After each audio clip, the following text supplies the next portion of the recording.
Ako po si Janessel, ang DTF operator ng Transfer It Lucena. Ito po ay nagamit ng 4 na araw na may 60 total meters. Ito po ang printer head area. Ito po ay napalitan ng February 28, 2024. Ito naman po ang capping na may 100% good condition pa po. Head clean. Saan ang wiper after head clean? Cell test.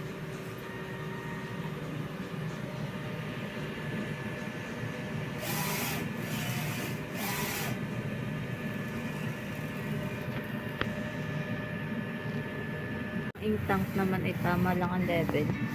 Ang waste tank ay nalinis kanina. ABR at ground wire. Dito naman po nakalagay yung unused ink at saka powder. Used at film. Naman po yung aming daily output.